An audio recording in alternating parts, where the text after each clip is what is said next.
wait until hell freezes over. Sit down and shut up. Sit down and shut up. Do what I say. When I say it, sit down, shut up. Shut up.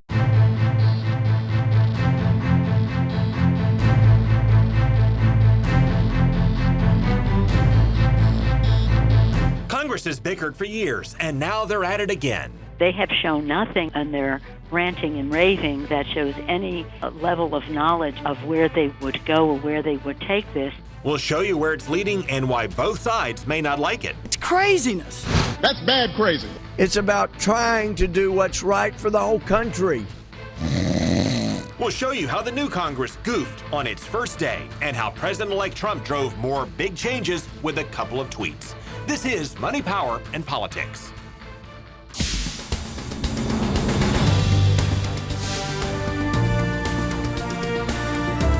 Okay, Marissa, here we go. It's 2017. What a night. We've got a lot of ground to cover, including a very big night for the president-elect. Yeah, today Ford Motor Company announced it's scrapping a plant in Mexico and investing in Michigan.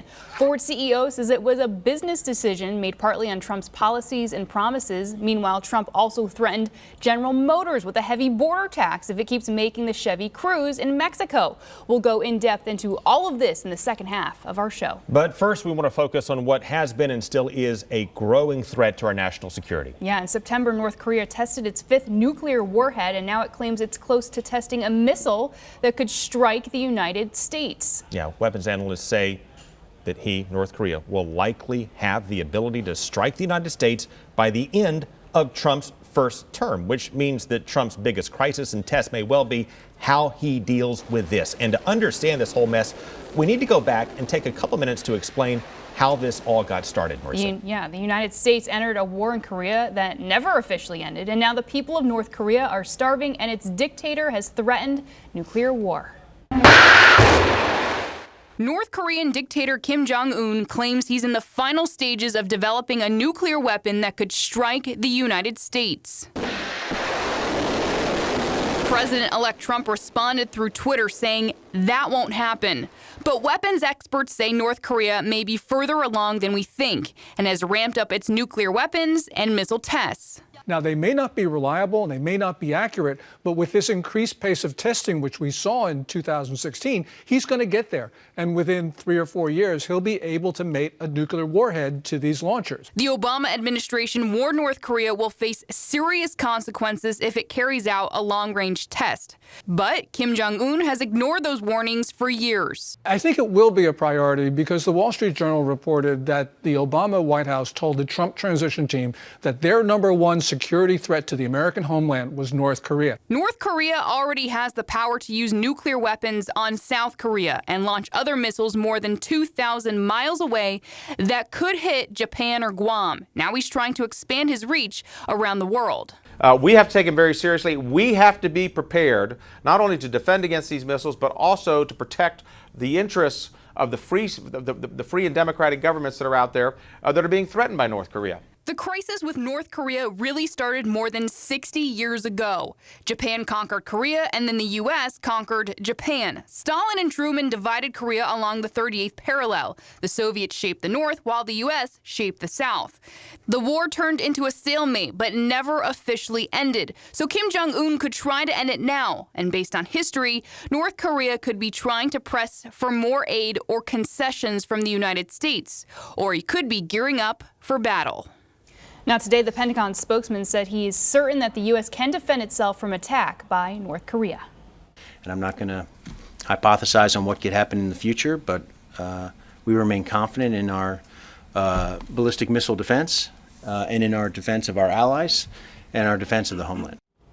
Meanwhile, the new Congress got off to a bumpy start today. Sure did. Paul Ryan, House Speaker, once again, he did not want the Republican caucus to gut the Office of Congressional Ethics, but they voted to do this anyway, until the president-elect pushed back. And that brings us, Marissa, to our gaffe of the day, if not the gaffe of the month here, which falls under something that we've done here before and something that we call the Kerry Doctrine. In America, you have a right to be stupid. Whoa! Stupid. And that right to be stupid is wired into our government. In fact, it's driven our energy policy for the past 100 years. We need an energy bill that encourages consumption. And it's also why our definition of an exit strategy can involve misspelling every word on a road sign but exit. Stupid. And through the past 8 years, we've seen President Obama and the Democrats invoke that right to be stupid time and time again. We go over to Europe, and all we can say is de cinco de cuatro. But now it's the congressional Republicans' turn to exercise their right to be stupid. And for that, they trotted out Majority Leader Kevin McCarthy. Remember, he's the guy who undermined the Benghazi investigation by saying it was about hurting Hillary Clinton. Everybody thought Hillary Clinton was unbeatable, right? But we put together a Benghazi special committee, a select committee. What are her numbers today? Well, this time McCarthy criticized a plan to gut House ethics rules, then promoted it, saying he'd vote for it on national TV. Really what's happening is these are just reforms to this ethics committee. And a lot of these reforms were brought forward on a bipartisan basis. Yes, Republicans and Democrats may want to strip the people who investigate them of much of their power. But the Republican caucus met at night behind closed doors to make it happen with no bipartisan or public debate. In short, the Republicans in Congress agreed the ethics investigators could no longer look into anonymous complaints against them. And instead of having independent oversight, the inspectors would have to report to the same Congress they investigate for misconduct. That's not exactly draining the swamp. And again, McCarthy defended it by saying Democrats wanted it too.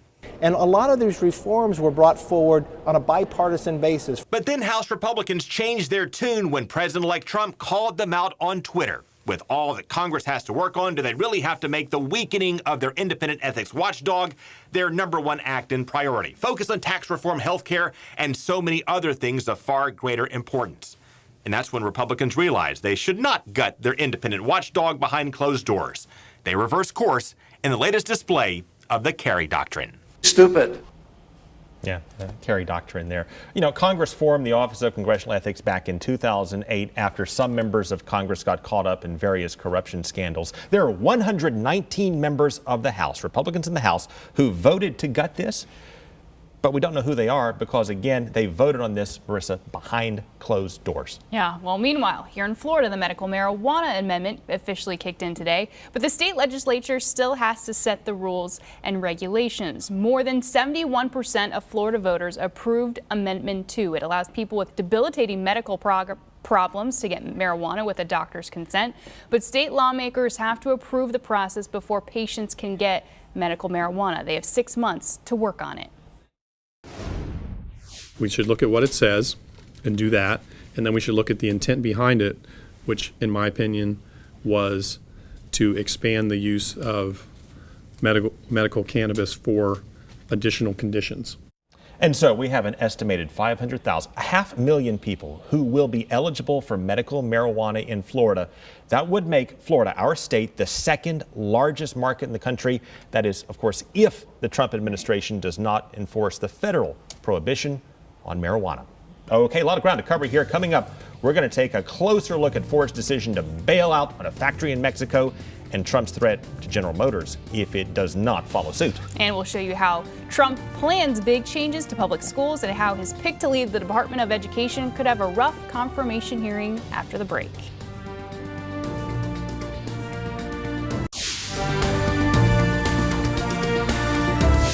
Okay, well, President-elect Trump got some pretty big-name RSVPs today, but Marissa, they came in a little bit late. Yeah, Bill and Hillary Clinton had not committed to Trump's inauguration until today.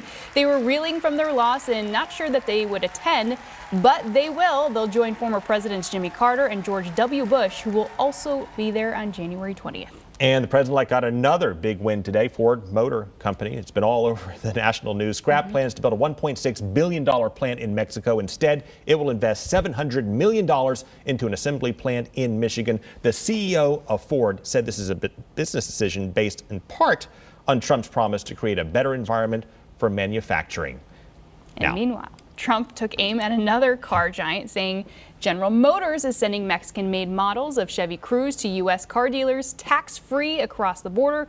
Make in USA or pay big border tax. Well, GM did, in fact, import some Cruze sedans from Mexico last year. The company responded to this by saying all of its Cruze sedans sold in the U.S. are now made in the U.S. state of Ohio.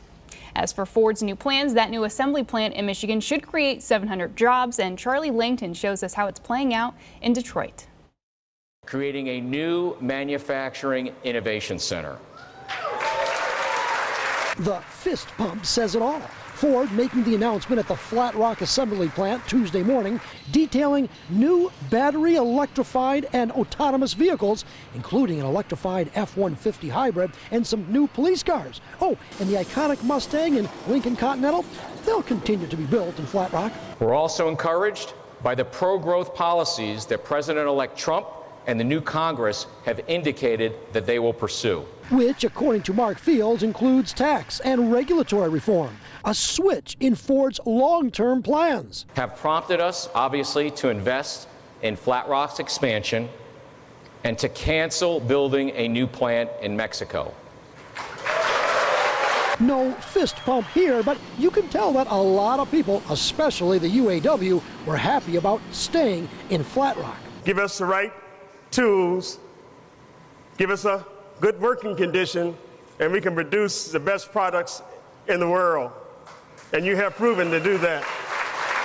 Now, what's interesting is that Jimmy Settles told the crowd today that the Ford Flat Rock assembly plant was to be closed in 2009. Well, obviously, that's not going to happen now. The announcement today is part of an overall Ford plan to invest $4.5 billion in electrified and autonomous vehicles by 2020. Ford is a global automaker, but our home is right here in the United States.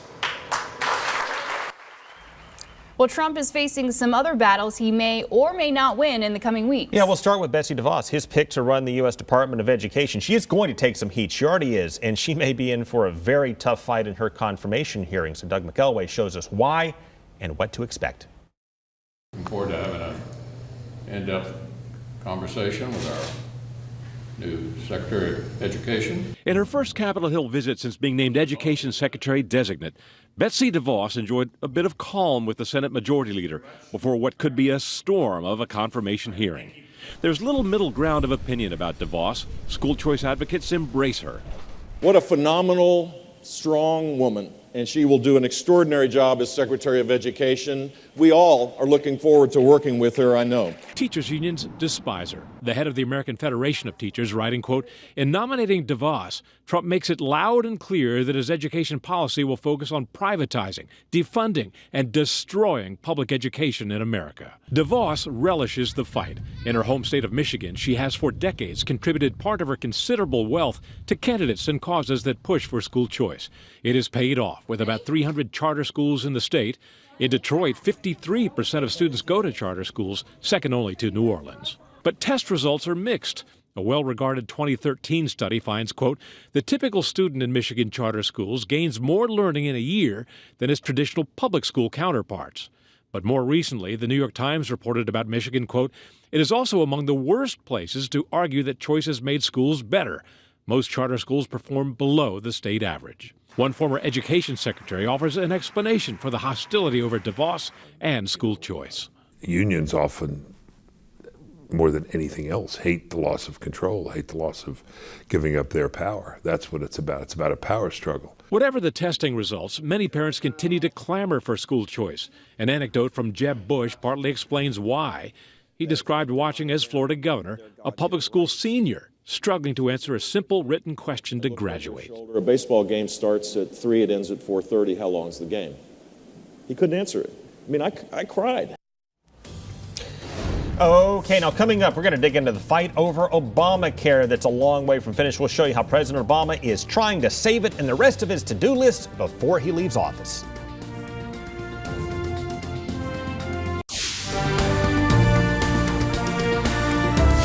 Okay, so the U.S. Senate plans a vote to repeal Obamacare next week. Of course, the House, Marissa, has voted to repeal it over and over again for years now, and now the president-elect wants to scrap it, of course, as well. So right now, President Obama is doing everything he can to do to try and save it, and that's a big part of his to-do list, and Shannon Bream breaks it down for us.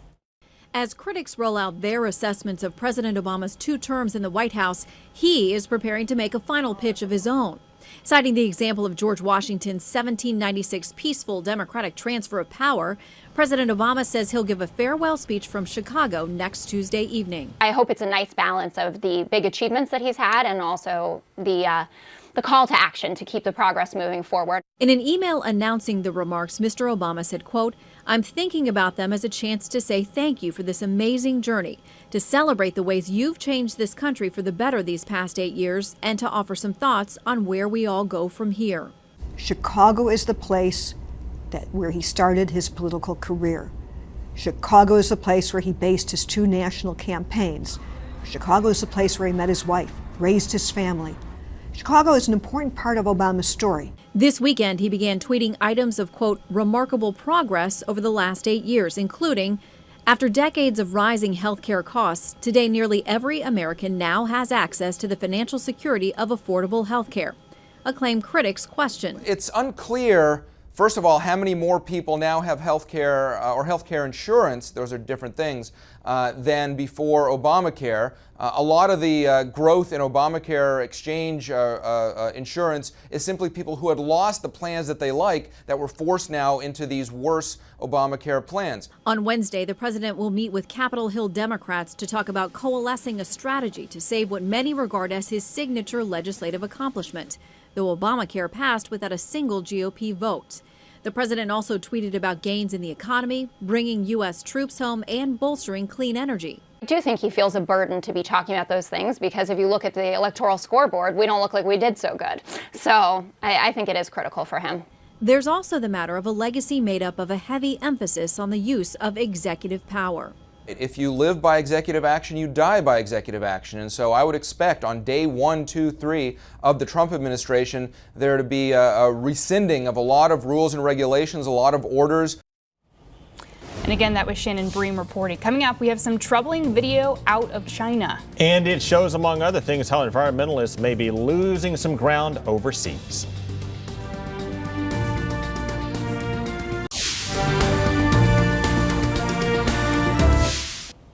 Yeah, we have something really interesting to close off the show here. It was a very striking video. This is time-lapse video captured by a British engineer. Marissa, what are we seeing here? Yeah, it shows the moment when smog just takes over the city of Beijing.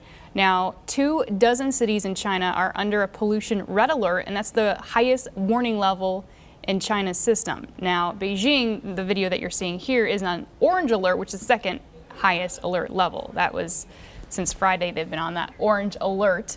And meanwhile, China's environmental ministry released a report citing an unspecified number of companies who are not complying with emission reduction measures, which that whole pollution and climate change thing comes into effect. That industry pollution in general is contributing to climate change and shows how any efforts in the United States can be eclipsed by lack of efforts in other countries. Remember, Trump once said that climate change was a hoax perpetrated by China. He has since reversed his position on that. That's our show, folks. We'll see you tomorrow night.